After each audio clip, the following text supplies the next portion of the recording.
ये बोर्ड है रिहैब का, यहाँ एमरजेंसी नंबर्स और हर चीज़ जो है वो डिस्प्लेड है। वर्किंग आवर्स में कौन है, ऑफिस ऑर्डर कौन है, टाइम टेबल क्या है, मोबाइल नॉट अलाउड, मतलब यानी ई ड्यूटी से लेके हर चीज़, कौन से डॉक्टर का कौन सा केस है और कितनी डेट को है। मैं नाम नहीं दिखा सकता लेकिन चीज़ें बता सकता हूँ कौन किस वक्त है, वो सब कुछ यहाँ बताया गया है। ये देखें, यहाँ रिहैब होम का सारा स्केड्यूल है।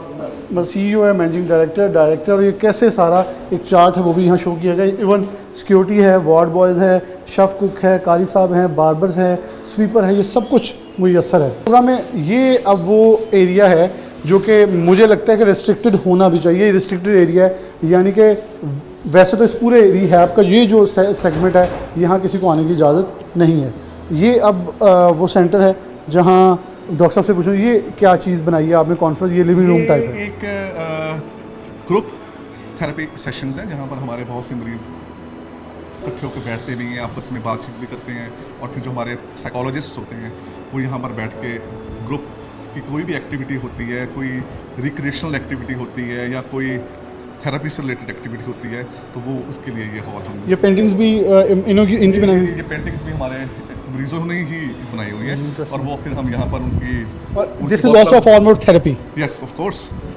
ये बड़ी एक जो आर्ट थेरेपी है ये बड़ी फेमस है, और हमारे यहाँ रिहैब होम में इसकी फैसिलिटी भी अवेलेबल है। अच्छा, ये दुनिया में बहुत ज़्यादा प्रैक्टिस की जाती है। जी जी बिल्कुल बिल्कुल। क्योंकि मुझे एक इत्तेफाक हुआ था तो मैंने उनसे पूछा था कि इसका क्या कॉन्सेप्ट है, तो उन डॉक्टर ने मुझे ये बताया था कि इससे हमें, अगर हम एक पहले मरीज़ को एक कागज़ के ऊपर कुछ बनाने के लिए दे दें, हमें सब पता चलता है कि ये कहाँ स्टैंड कर रहा है, उसके ज़हन में क्या चल रहा है। बिल्कुल ऐसे ही है, क्योंकि जो मरीज़ होते हैं वो अपने इनर जो उनमें थॉट्स होती हैं, उनकी फीलिंग्स होती हैं, वो उसके अकॉर्डिंगली लेके वाइट पेपर उसके ऊपर अपनी सोचें बनाते हैं। चले हम आगे चलते हैं डॉक्टर साहब, और कुछ दिखाते हैं कि रूम्स जो है वो क्या चीज़ है। और अच्छा, ये रूम है। 3 मरीज़ जो हैं यहाँ पर एक रूम में, यहाँ पर अच्छे तरीके से ये कंडीशन है फुल्ली। अच्छा, मुझे वैसे जब अंदर आ रहा था मुझे लगा शायद यहाँ स्ट्रेचर लगे होंगे या दूसरे बेड होंगे। नहीं। ये ताकि वो मेंटली भी स्टेबल हो सके। जी बिल्कुल, हमने इसीलिए अपने रिहैब का नाम भी रखा है रिहैब होम, ताकि घर वाली फीलिंग्स आए, ताकि उन्हें ये फील ना हो कि उन्हें कहीं कैद खाने में बंद कर दिया गया है, छोड़ दिया है, वो हॉस्पिटल में जहन आते हैं, आधी बीमारियां जाग जाती हैं, वो ना हो। और ये ऐसे ही ये 2 मरीजों का है रूम, ठीक हो गया। ये इरफान दिखाइएगा ज़रा कि एक सिंगल और सेपरेट और बड़े कम्फी जो सेगमेंट है वो प्रोवाइड किया गया, ताकि एक मरीज़ जो है अपने आप को कंफर्टेबल फील करे। उनके लिए जो सहूलियात, ख़ास तौर पर टीवी है, AC है, एक साफ़ सुथरा और पुरसुकून माहौल है, वो है। स्टेट ऑफ द आर्ट चीज़ें मौजूद। डॉक्टर साहब, अब लोगों ने बहुत सारों ने ये भी क्वेश्चन अंदर जहन में आ रहे होंगे कि इसके क्या है प्रोसीजर, कैसे यहाँ किसी को एडमिट करवाया जाता है, या आप लोग कैसे किसी को वो शॉर्ट लिस्ट करते हैं वो यहाँ दाखिल होगा, और उसके अखराजात। जाहिर बात है कि जब मरीज़ जो होते हैं वो अपने घर वालों के कंट्रोल से बाहर हो जाते हैं, जब वो 3-3 दिन घर नहीं आते, जब वो रातों को सोते नहीं हैं, बहुत ज़्यादा अग्रेसिव हो जाते हैं, अपने घर वालों की बात नहीं मानते, तो और वो ड्रग्स का इस्तेमाल कर रहे होते हैं, या वो और किसी ज़हनी अमराज का शिकार होते हैं, तो फिर उनकी जो फैमिली है वो फिर हमारे साथ रजू वो फिर करती है।